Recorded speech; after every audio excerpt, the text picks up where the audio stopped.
दोस्तों, आप लोगों के बीच में मैं एक प्यारा सा भजन गीत गाने जा रही हूँ। कैसा लगा कमेंट में बताइएगा।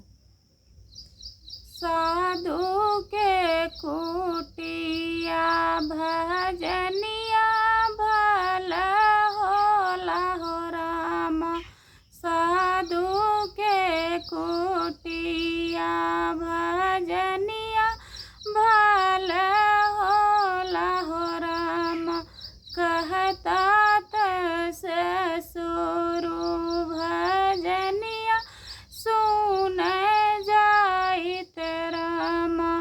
कहता ससुरु भजनिया सुन जाइत राम।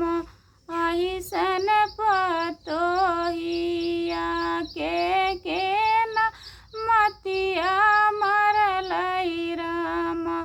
अइसन पतोहिया के न मतिया मरलई हो राम। साधु के कुटिया भजनिया सुन जाली हो राम। साधु के कुटिया भजनिया सुन जाली हो राम। साधु के कुटिया भजनिया भला होला हो राम। कहता तो जेठाऊ भजनिया सुन जाइत राम। कहता तो जेठाऊ भजनिया सुन जाइत राम। अइसन भयहुआ के न मतिया मरलई हो राम।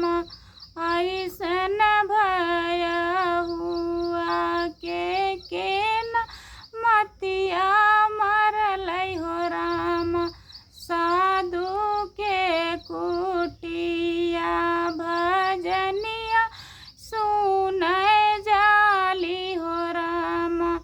कहता देवरु भजनिया सुन जाइत राम। कहता देवरु भजनिया सुन जाइत राम। अइसन भौजैया के न मतिया मरलई हो राम। साधु के कुटिया भजनिया सुन जाली हो राम। साधु के कुटिया भजनिया भला होला हो राम। दोस्तों, कमेंट बॉक्स में बताना कैसा लगा।